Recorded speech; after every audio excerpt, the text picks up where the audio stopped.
Ukomeje ku makipe yo muri Sudani abiri yaje muri kino gihugu cyacu cy'u Rwanda yaba El Hilal ndetse na El Merreikh. Hari impaka ziri kuvugwa mu banyamupira. Bamwe bavuga ati El Hilal ntago yabi ya mbere ngireke gutwara igikombe. Bamwe bakavuga ati hari ibyavuzwe mbere bivugwa ko APR FC we ikipe izabi yakurikira aya makipe yo muri Sudani yo mu Rwanda ari izatwara igikombe. Nkamwe muri Ferwafa ni ibintu muri kumva gute? Ni ibintu bon, actually ku isi yose championnat itwarwa n'uwatsinze n'uwabaye wa mbere. Yego.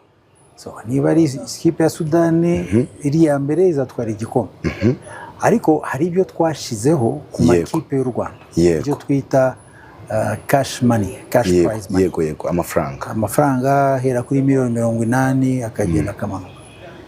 Ikipe y'u Rwanda ya mbere muri urwo rutonde. Yego. Yo izahabwa nyine ayo mafaranga $80,000,000. Bivuze ko ushobora guhabwa amafaranga $80,000,000 ariko utari uwa mbere. Yego. Ubaye uwa mbere ukabona igikombe ndetse ugatwara $80,000,000. So igikombe cya shampiyona ngira ngo uyu munsi kiri ibyo turimo kuvugana, igikombe cya shampiyona ku isi yose ni kimwe, nta bikombe bibiri bibaho. Ariko twebwe kugira ngo tuzamure urwego rw'umupira w'amaguru w'amakipe yacu, amakipe ya Sudani yaraje tumaje kwemeranya icyo twita gahimbaza musiki muri cash prize, ndetse no muri negotiation yabo twagize mbere ko baza twaranababwiye ko kijyanye na cash prize boni barimo nibaramuka batsinze turabyemeranyaho kandi baza gukina. Sinibaza ko bo amafaranga bashaka kuvuza induru ko batayabonye, ariko muri contract twasinyanye nabo iyo partner irimo. Ubwo niba mbyumvishe neza, niba El Hilal ariyo ya mbere izatwara igikombe, nyine iki gikombe cya shampiyona.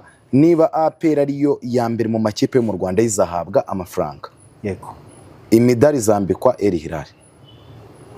Igikombe kibiri. Yego.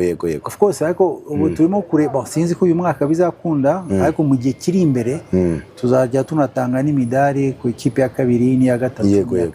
Ubu ngubu ni igikombe gihari. Yes.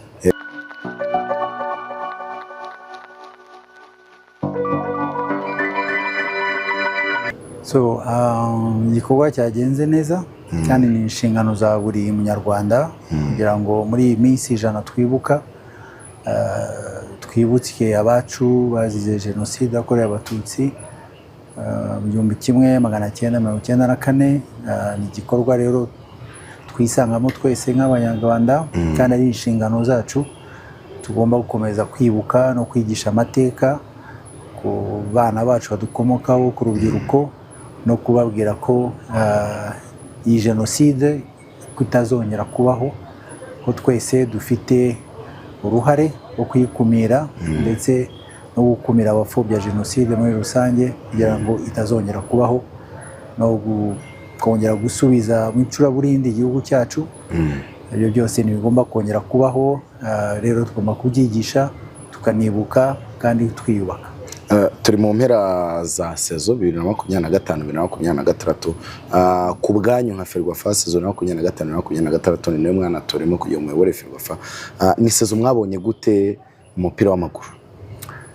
Navuga ko ari sezo yagenze neza, kandi habayemo impinduka nyinshi mu migendekere y'umupira, muri organisation y'umupira muri rusange.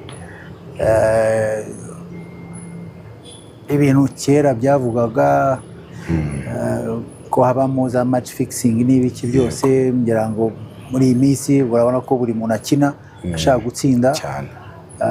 Ni uburyo bwiza rero kuri twebwe nka Ferwafa ko bipromotinga uburyo bwa professionalism, abantu bakabigira umwuga, abantu bakabigira ko umupira utarangira mu Rwanda. Ejo bundi hari abana bagiye babona amahirwe yo gukinira hanze nk'aba Niyo David bagiye gukina ngira ngo mu mezi mu kwa kane ngira ngo niyo yagiye tukaba dufite n'abandi banyarwanda bagenda bigaragaza baza gukinira Amavubi. So ibyo byose rero kuzamura umupira n'urwego rw'umupira w'amaguru, abantu bakaba more professional kurusha kujya mu magambo, cyo turakibonye. Icya kabiri, competition yarazamutse hejuru cyane ku buryo hari amakipe rwose abantu bibaza ko hari amakipe mato agenda atsinda. Ikindi uko twagize n'aya makipe abiri ya Sudan yaje kudusura, ngira ngo kudusura yaje gukinira ino shampiyona yabo kuko mu gihugu cyabo hari intambara, nayo yatumye umupira wacu uzamuka kuko bafite urwego ruri hejuru. Ni amakipe yaje rwose ahera hasi ku mwanya wa 18 agenda azamuka, uyu munsi akaba ari umwanya wa mbere. So ni igikorwa kuri twebwe twumva gishimishije kandi ko cyazamuye na level yacu ku rundi rwego. Ukomeje ku makipe yo muri Sudani abiri yaje muri kino gihugu cyacu cy'u Rwanda, yaba El Hilal ndetse na Elimelek. Hari impaka ziri kuvugwa mu banyamupira, bamwe bavuga ati El Hilal ntago yabi ya mbere ngireke gutwara igikombe, bamwe bakavuga ati hari ibyavuzwe mbere bivugwa ko APR FC we ikipe izabi yakurikira aya makipe yo muri Sudani yo mu Rwanda ari izatwara igikombe. Nkamwe muri Ferwafa ni ibintu muri kumva gute? Ni ibintu actually ku isi yose shampiyona itwarwa n'uwatsinze n'uwabaye wa mbere. Yego. So niba ari ikipe ya Sudani iri ya mbere izatwara igikombe. Ariko hari ibyo twashizeho ku makipe y'u Rwanda, ibyo twita cash money, cash prize money. Yego, amafaranga hera kuri $80,000,000 akagenda akamanuka. Ikipe y'u Rwanda ya mbere muri urwo rutonde yo izahabwa nyine ayo mafaranga $80,000,000. Bivuze ko ushobora guhabwa amafaranga $80,000,000 ariko utari uwa mbere. Ubaye uwa mbere ukabona igikombe ndetse ugatwara $80,000,000. So igikombe cya shampiyona ngira ngo uyu munsi kiri ibyo turimo kuvugana, igikombe cya shampiyona ku isi yose ni kimwe, nta bikombe bibiri bibaho.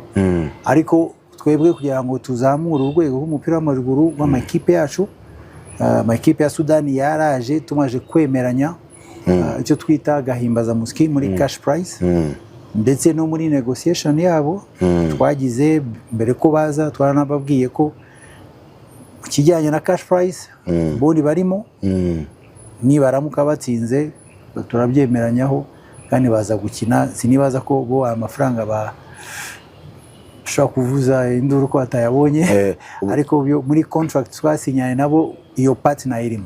Ubwo niba mbyumvishe neza, niba El Hilal ariyo ya mbere izatwara igikombe, nyine iki gikombe cya shampiyona. Niba APR ariyo ya mbere mu makipe yo mu Rwanda izahabwa amafaranga. Yego. Imidari zambikwa El Hilal. Igikombe kimwe. Yego. Of course, ariko ubu turimo kureba, sinzi ko uyu mwaka bizakunda, ariko mu gihe kiri imbere tuzajya tunatanga n'imidari ku ikipe ya kabiri n'iya gatatu. Yego. Ubu ngubu ni igikombe gihari. Perezida, ndakeka nabashimira. Murakoze cyane.